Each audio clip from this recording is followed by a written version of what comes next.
영적으로 곤비합니까? 이사야 40장 28절. 탈진의 이유. 영적 탈진은 죄의 문제가 아니라 우리의 성긴 때문에 옵니다. 챔버스는 예수님이 베드로에게 말씀하신 내 양을 먹이라는 명령을 아주 흥미롭게 해석합니다. 주님은 베드로에게 양들을 먹일 아무 음식도 주지 않으셨습니다. 다른 사람을 위해 찢겨진 빵이 되고 부어지는 포도주가 된다는 뜻은 그들이 영적으로 자라나 하나님으로부터 직접 양식을 공급받을 수 있을 때까지 당신이 그들에게 영적 영양분을 주어야 한다는 뜻입니다. 이때 그들은 당신의 밑바닥까지 고갈시킬 것입니다. 챔버스가 말하는 영적 탈진은 죄의 결과가 아닙니다. 하나님을 섬기는 자에게 올 수 있는 자연스러운 결과입니다. 영적 탈진이 왔다고 염려하지 마십시오. 우리가 하나님의 일에 최선을 다했다는 증거입니다. 문제는 그 탈진에서 어떻게 헤어나오는가입니다. 탈진하지 않으려면 영적 탈진에서 헤어나오는 길은 생수를 공급받는 것입니다. 챔버스는 하나님을 섬기다 영적 고갈이 왔을 때 자신을 점검해 보라고 말합니다. 어떤 마음으로 봉사를 시작했는지, 애착과 생명력의 근원이 무엇인지 기억해 보라는 것입니다. 당신은 어떤 상황에서도 이렇게 말할 권리가 없습니다. 오, 주님, 제가 지쳤습니다. 주님이 당신을 구원하시고 거룩하게 하신 이유는 당신을 지치도록 사용하시기 위함이기 때문입니다. 오직 하나님을 위하여 고갈되도록 하십시오. 하나님께서 우리를 부르신 이유는 그분을 위해 사명자가 되어 고갈되도록 하기 위함이니 우리가 영적으로 침체되는 것이 당연합니다. 그러나 고갈에서 끝나지 않고 다시 그분에게 영적 공급을 받아야 합니다. 모든 공급은 하나님께로부터 온다는 사실을 기억해야 합니다. 영적 배터리를 방전시키지 않고 사용하려면 늘 전원을 유지하십시오. 우리를 창조하신 피곤하지 않으시고 곤비하지 않으신 분께 충분히 공급받으십시오. 매일 만나 365. 오늘은 2월 9일 영적으로 곤비합니까? 라고 하는 제목으로 말씀을 나누어 보려고 합니다. 오늘도 역시 두 가지의 주제를 다루어 보겠습니다. 첫 번째, 탈진의 이유. 챔버스는 삶을 참 치열하게 살았던 사람이다 라는 느낌이 이 글을 읽을 때마다 계속해서 들게 됩니다. 그런데 강철같이 지치지 않을 것 같던 그도 영적 곤비함의 문제를 가지고 씨름했다는 사실이 우리들에게 큰 위로와 격려가 됩니다. 챔버스는 종종 꼭두 새벽에 일어나 다른 사람을 위해 기도했는데 이 기도하는 시간을 진정한 일로 간주했다고 합니다. 챔버스는 이런 표를 가지고 있었다고도 합니다. 일단 침대에서 일어나고 쉬는 문제는 다음에 생각한다. 그는 하나님께서 자신을 찢어진 빵과 부어진 포도주로 만들어 다른 사람을 위해 기도하고 기타 필요한 일을 하게 해주시기를 원했다라고 이야기합니다. 계속해서 나오는 이야기죠. 찢어진 빵과 부어진 포도주. 챔버스에게서 굉장히 중요한 단어일 것 같습니다. 이렇게 살았던 챔버스에게 피곤함이 찾아오는 것이 어쩌면 당연하지 않겠습니까? 영적 탈진의 이유는 무엇일까요? 조금 전에 언급한 것처럼 이것은 죄의 문제가 아니라 우리의 섬김 때문에 오는 것입니다. 챔버스는 요한복음 21장 17절에서 예수님이 베드로에게 내 양을 먹이라고 명령하셨던 것을 아주 흥미롭게 해석합니다. 제가 읽어드리겠습니다. 주님은 베드로에게 양들을 먹일 아무 음식도 주지 않으셨습니다. 다른 사람을 위해 찢겨진 빵이 되고 부어지는 포도주가 된다는 뜻은 그들이 영적으로 자라나 하나님으로부터 직접 양식을 공급받을 수 있을 때까지 당신이 그들에게 영적 영양분을 주어야 한다는 뜻입니다. 이때 그들은 당신을 밑바닥까지 고갈시킬 것입니다. 2월 7일 묵상에서 우리는 낙심에 대한 주제를 다루었습니다. 낙심의 이유는 두 가지가 있다고 했습니다. 기억하시나요? 하나는 우리의 육신의 정욕으로 잘못 구하는 것 때문에 성도가 낙심할 수 있고, 다른 하나는 응답만을 추구하는 기도. 그것이 우리를 낙심케 한다. 영적인 정욕도 낙심의 이유가 된다. 이런 이야기를 했습니다. 오늘 챔버스가 이야기하는 영적 탈진은 죄의 결과, 정욕으로부터 오는 것이 아닙니다. 하나님을 섬기는 자에게 올 수 있는 자연스러운 결과임을 알려주고 있습니다. 이런 그의 고백이 오늘 이 말씀을 함께 나누는 여러분들과 저에게도 큰 위로가 될 것 같습니다. 짐 엘리엇의 전기, 요 며칠 동안 제가 계속 엘리엇의 이야기를 하죠. 지금 제가 이 책을 읽고 있기 때문입니다. 전능자의 그늘에 보면 그가 하나님의 부르심에 합당한 삶을 살고자 고민했던 때에 역시 그의 일기가 나옵니다. 그의 삶 역시 챔버스만큼이나 치열했던 것 같습니다.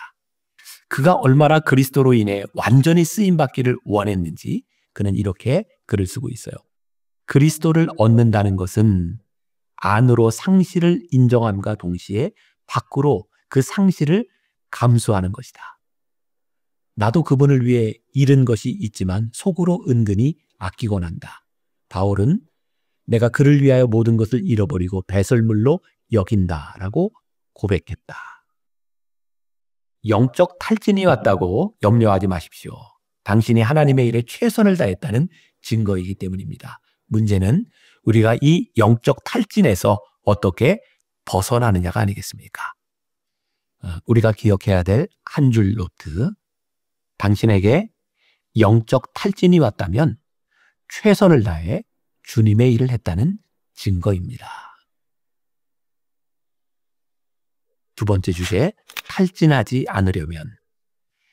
영적 탈진에서 헤어나오는 길은 생수를 공급받는 일입니다. 공급받지 않을 때 완전히 고갈되는 것은 당연한 이치입니다. 그렇지만 고갈되었다고 우리의 사명을 그만둘 수는 없습니다. 우리가 돌보는 사람들이 예수님의 생명으로부터 직접 생수를 공급받기 전까지 우리가 그 일을 해야 합니다. 그때까지 영적인 영양분을 공급하기 위해서는 우리는 하나님께로부터 최고의 영양분을 공급받아야 합니다. 챔버스는 오늘 말씀을 통해, 오늘 본문 말씀을 통해 하나님이 어떤 분이신지를 선포합니다. 영원하신 하나님 여호와 땅 끝까지 창조하신 이는 피곤하지 않으시며 곤비하지 않으시며. 챔버스는 하나님을 섬기다 영적 고갈이 왔을 때 자신을 점검해 보라고 합니다. 어떤 마음으로 봉사를 시작하게 되었는지, 애착의 근원은 무엇인지, 그리고 생명력의 근원은 어디인지 기억해 보라는 것입니다. 다음에 챔버스의 글은 제가 조금 의역을 했습니다. 이해가 좀 잘 될 수 있도록. 당신은 어떤 상황에서도 이렇게 말할 권리가 없습니다. 오 주님, 제가 지쳤습니다. 주님이 당신을 구원하시고 거룩하게 하신 이유는 당신을 지치도록 사용하시기 위함이기 때문입니다. 오직 하나님을 위하여 고갈되도록 하십시오. 이 부분을 이해하는 것이 쉽지 않았습니다. 여러 시간 씨름하며 깨닫게 된 것이 있습니다. 하나님이 우리를 부르신 이유는 그분을 위해 사명자가 되어 고갈되도록 하기 위함이니 우리가 영적으로 침체되는 것이 당연합니다. 오늘 말씀을 함께 묵상하는 우리들 가운데 영적으로 침체가 되었다면 당연한 일이다. 우리가 잘하고 있는 것이다. 이렇게 생각해도 좋을 것 같습니다. 그러나 고갈되는 것으로 끝나지 않고 다시 그분에게서 영적 공급을 받아야 합니다. 모든 공급은 하나님께로부터 온다는 것을 기억해야 합니다. 시편 87편 7절, 노래하는 자와 뛰어노는 자들이 말하기를 나의 모든 근원이 내게 있다 하리로다. 제가 오늘 좀 설명이 좀 쉽도록 한 가지 이야기를 하죠. 우리가 잘못 알고 있는 상식 중에 하나가 우리 스마트폰 배터리를 0%까지 완전히 방전시킨 후에 충전하는 것이 좋다라는 생각을 하고 있었던 거죠. 여러분들 이미 아시겠지만 현재 사용하는 리튬 이온 배터리는 완전 방전 후 충전하지 않아도 오래 사용할 수 있다고 합니다. 그런데 과거에 우리들이 사용하던 납 충전지나 니켈 카드뮴 전지의 경우에는 배터리가 완전히 방전되지 않은 채 충전을 하면 배터리의 실제 용량이 줄어드는 메모리 효과가 발생되었다고 합니다. 그런데 요즘 스마트폰은 전혀 관계가 없다고 하죠. 그래서 요즘 같은 때에 스마트폰을 가장 잘 사용하는 방법 중에 하나는 늘 충전 상태를 유지하는 것입니다. 또 요즘같이 추운 날 겨울에 배터리 전원이 빨리 소모되기도 한답니다. 온도가 낮으면 배터리 내부의 화학 반응이 느려지기 때문이라고 합니다. 그래서 온도가 떨어져서 전원이 갑자기 꺼졌을 때 배터리를 잠깐 따뜻한 몸에 품었다가 전원을 켜면 다시 사용이 가능하다고도 합니다. 제가 이 글을 읽다가 이런 생각을 하게 되었어요. 영적 배터리를 방전시키지 않고 사용하는 법. 늘 전원을 유지하는 것입니다. 차가운 환경에서 배터리의 작동이 원활하지 않을 때는 그분의 품속으로 들어가는 것입니다. 그분에게서 충분히 공급받으십시오. 우리를 창조하신 분은 피곤하지 않으시고 곤비하지 않으시는 분이니 말입니다. 그래서 오늘 우리가 영적으로 이렇게 갈증을 느낀다고 하는 것, 그것이 잘못된 것이 아니라 우리들이 어떻게 충전할까를 생각하며 오늘 이 새벽에 여러분들이 나누는 이 묵상의 시간이 그런 영적 충전의 시간이 되었으면 좋겠습니다. 우리가 기억해야 될 한 줄 노트.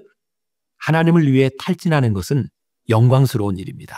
단지 생명의 근원이신 그분께 다시 공급받아야 함을 잊지 마십시오. 오늘 하루 우리가 품고 살아가야 될 묵상 질문. 지금 영적 탈진으로 인해 고민하고 있습니까? 그렇다면 빨리 충전기의 전원을 찾아 연결하십시오. 우리 같이 기도하겠습니다.